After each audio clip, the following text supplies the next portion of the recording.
Bismillahirrahmanirrahim. Alhamdulillah, apa yang kita lakukan adalah sesuatu yang sangat mulia sekali, yakni meresmikan pondok pesantren.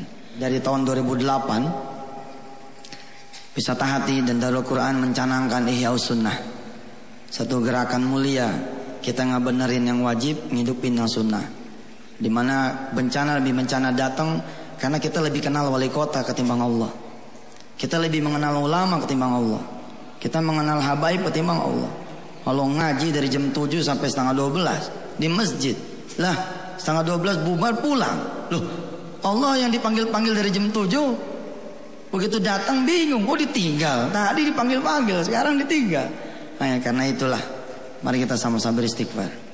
Astaghfirullahalazim, astaghfirullahalazim, astaghfirullahalazim wa atubu ilaih.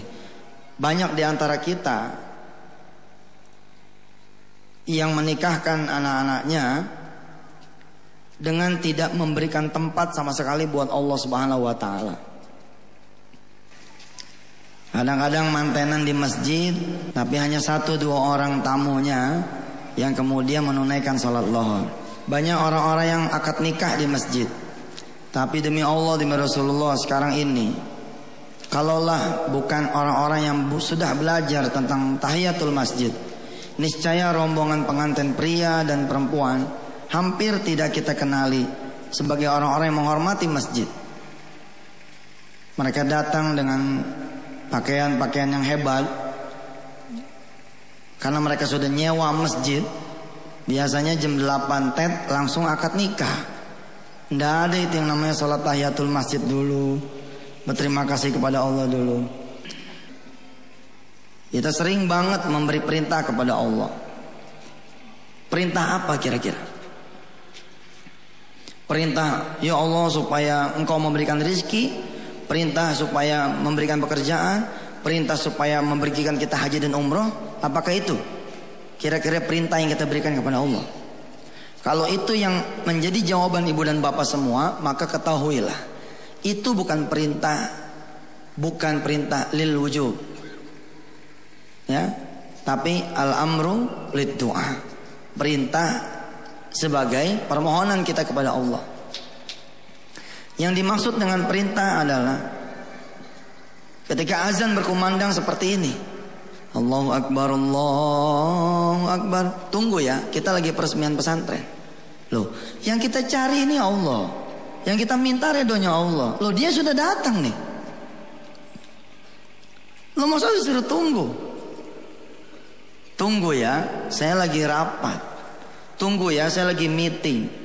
Tunggu ya, saya lagi belajar nuntut ilmu. Loh, sampean semua belajar itu, jenengan semua belajar itu, nyari apa coba? Nyari ridhonya Allah, mencari Allah, untuk mengenal Allah. Lah Allah sudah datang, terus kita tidak mengenal. Pertanyaannya adalah belajar apa?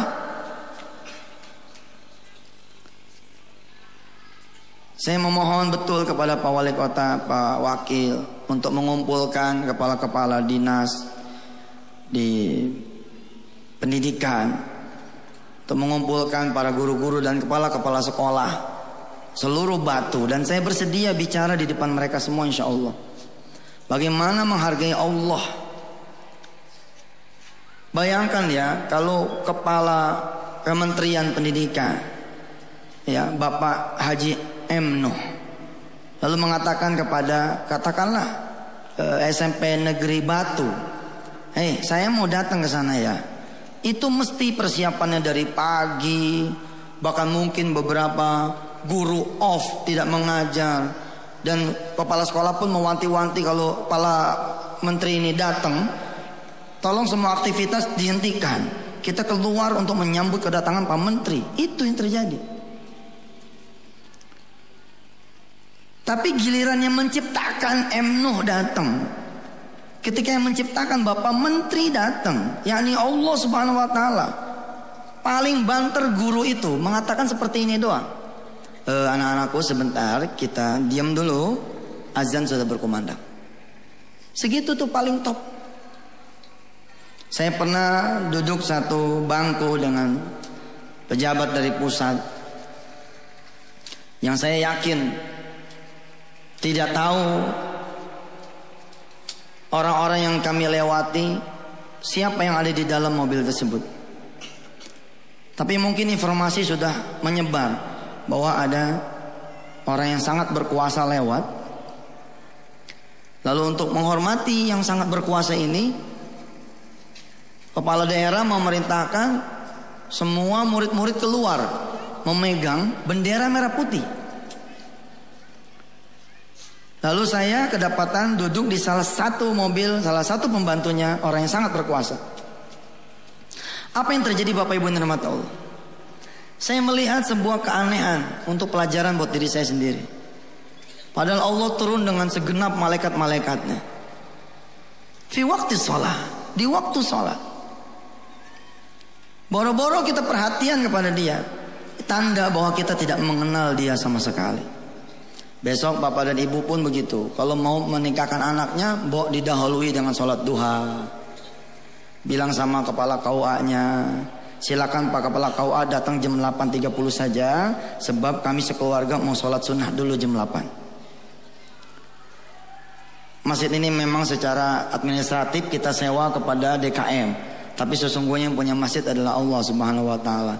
Kita tahiyatul masjid dulu, sholat sunat duha dulu, rapi dulu, baru setelah itu KUA silakan menikahkan anak kita. Terus jangan bikin acara, jangan nyewa gedung dari jam 11 sampai jam 14. Allah marahnya minta ampun tuh. Bentuk marahnya Allah itu, kasihan anak kita. Telat dia punya anak bandel-bandel. Loh, gimana Allah bilang? Kalian menikahkan anak kalian dengan asyhadu alla ilaha illallah. Lalu kalian menjadi penyebab orang tidak bisa sholat tepat waktu. Terus gimana caranya? Loh, nikahkan saja dari jam 9 sampai jam 11. Sehingga mereka punya waktu untuk pulang ke rumah, lalu sholat zuhur di masjid masing-masing, di rumah masing-masing. Mau mengkhitankan anak, loh jangan dari jam 5 sore sampai jam 8, dari ba'da isya sampai jam 10. Kalau ngajar bagaimana? Jangan mau ngajar nerima jam yang nabrak. Jangan mau ngajar tuh jamnya malah jam 11.45. Ngajarnya gimana? Ya udah jam 10 saja sampai jam 11.30. Loh kalau gitu akan merusak pendidikan. Loh mendingan merusak pendidikan daripada merusak anak yang dididik. 6 tahun SD, 3 tahun SMP, 3 tahun SMA tidak mengenal sholat lohor berjamaah, maka jadinya itu kita. Kita ini produk dari pendidikan yang seperti ini. Tidak mengenal sholat lohor berjamaah, akibatnya kita tidak pernah mengenal sholat lohor berjamaah sampai kuliah. Begitu kuliah makin parah lagi.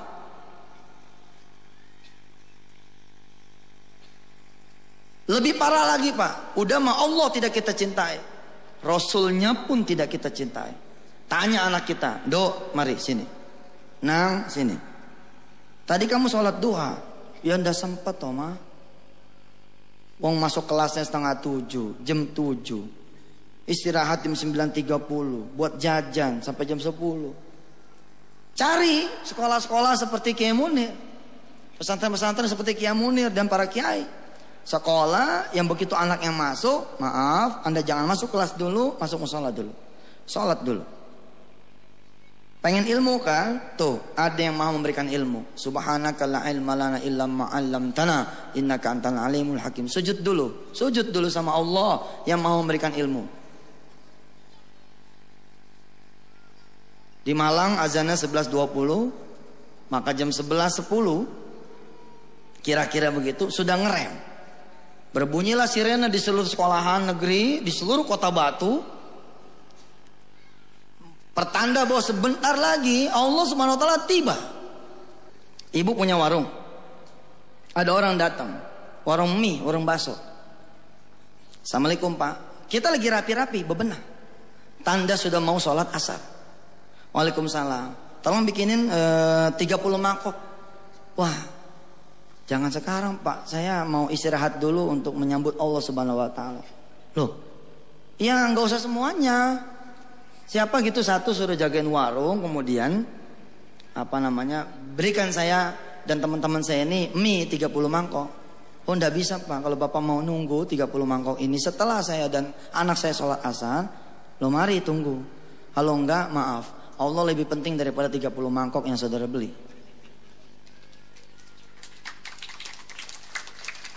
Tapi pertanyaannya siapa? Siapa yang bisa seperti itu kalau tidak punya ilmu? Dan siapa juga yang udah punya ilmu tapi tidak punya keyakinan yang bisa seperti itu? Contoh, begitu kita tutup nih, warung belum dikunci, orang datang, Pak, aduh udah tutup ya? Iya mau sholat asar dulu. Aduh kalau bisa, saya mau pesan dulu 30. Gitu ya. Sholat asar apa 30 mangkok? Sholat asar apa 30 mangkok? Sholat asar apa 30 mangkok? Rasanya mah kalau kurang-kurang iman sama Allah yang memberikan rizki, kita akan memilih 30 mangkok.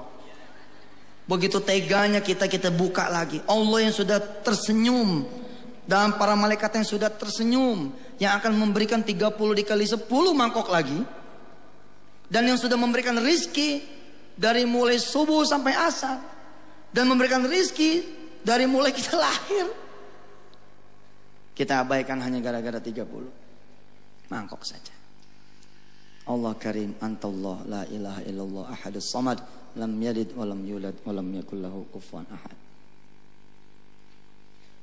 Nanti saudara-saudara anggota DPRD, ketua dewan, akan terlihat apakah menjadi orang-orang yang alladzina yasudduna an sabilillah, apakah justru menjadi orang-orang yang malah mencegah orang menuju jalan Allah.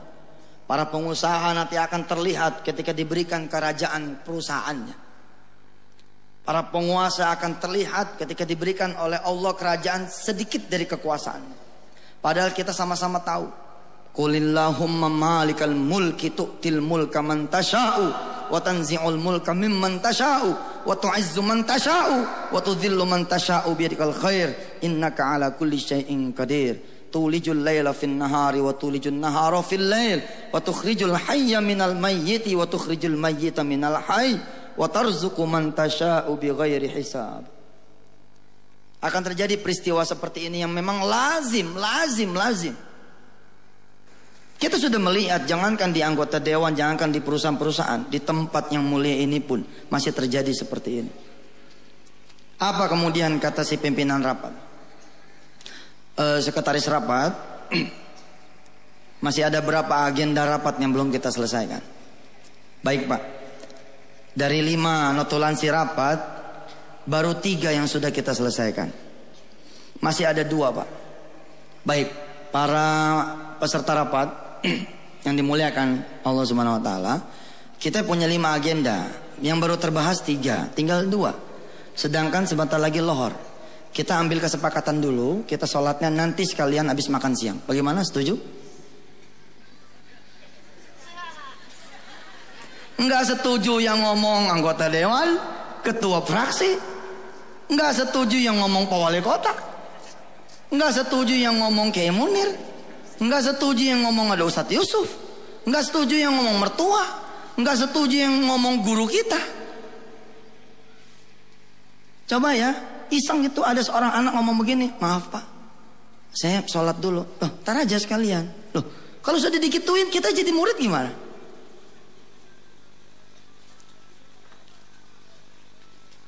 Ada, kalau saya sebut BUMN-nya, masya Allah ini akan jadi ghibah. Saya tidak sebut nama BUMN-nya. Di rootnya pernah memindahkan seseorang gara-gara dianggap tidak good performance karena izin sholat asar. Baru kemarin nih saya dapat beritanya. Wallah, sami'tu bi'ain, sami'tu bi'udhunai. Saya dengar dengan 2 telinga saya sendiri. Orang itu kemudian dihadiahkan sama Allah penyakit yang luar biasa. Hingga kemudian orang itu menyadari mungkin salah satu penyebabnya adalah si fulan. Lalu si fulan itu kemudian diberikan sesuatu oleh dia. Allah yarham, kemudian Allah merahmati dia.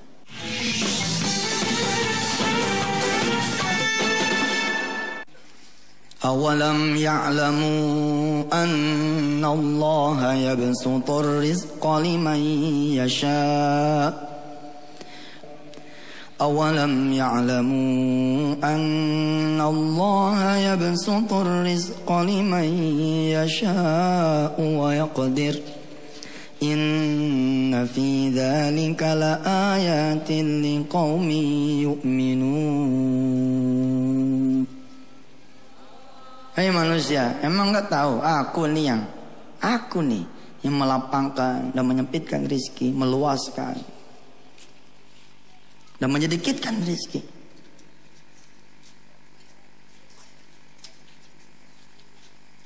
Dia nggak ngerti.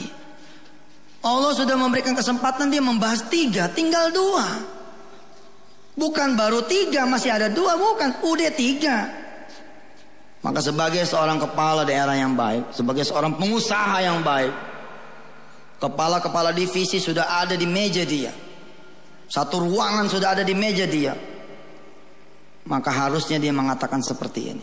Baik, 10 menit lagi yang punya perusahaan ini datang. Orang saling tengok kanan tengok kiri. Memangnya siapa yang punya? Bukannya Bapak yang punya. Begitulah mereka bertanya di dalam hati masing-masing. 10 menit lagi yang punya perusahaan ini datang. Dan saya mempersilakan Anda semua, mari mengikuti saya. Kita sama-sama menyambut kedatangannya dia. Kita sudah membahas 3, yang 2 biarlah. Biar menjadi urusan yang punya perusahaan saja.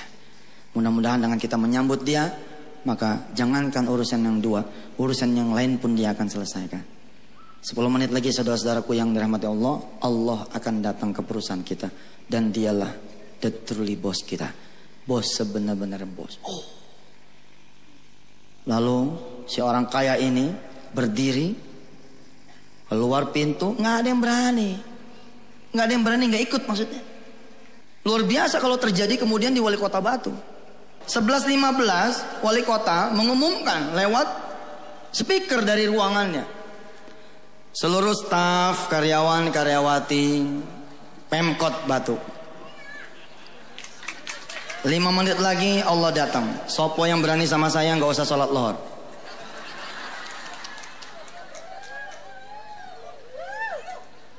Siapa yang berani sama saya nggak usah sholat lohor, nanti tak pindahin sono ke Gunung Arjuna sono.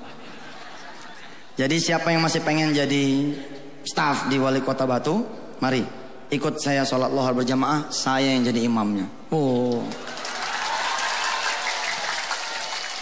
Subhanallah, mesti penuh tuh, takut dia wali kota jadi imam.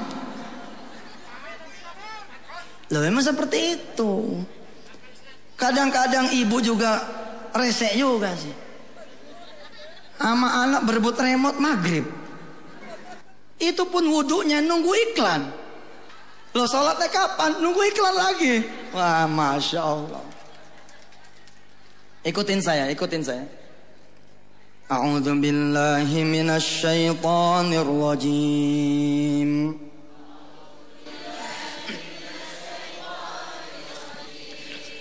Bismillahirrahmanirrahim.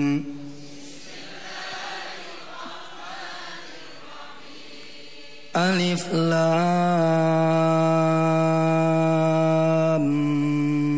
Mim.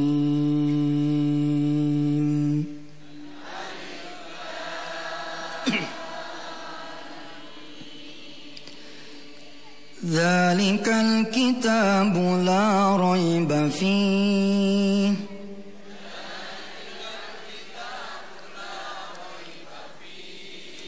hudan lil muttaqin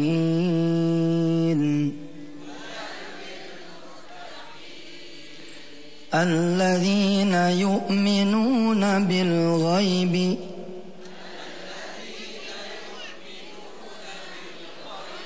wa yuqimuna as-salata wa mimma razaqnahum yunfiqun.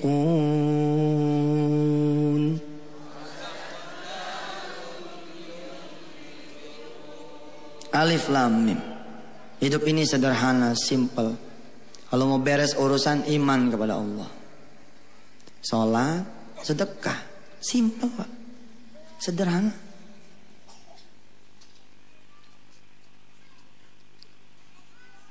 Apa sih yang menjadi urusan kita semua? Apa yang menjadi hajat kita semua? Nomor satu, iman. Yang bisa menyelesaikan, yang bisa menggerakkan, yang bisa memberi jawaban, yang bisa kemudian memberikan solusi, ya, atas segala hajat dan masalah kita semua, imma pribadi, imma keluarga, imma negara.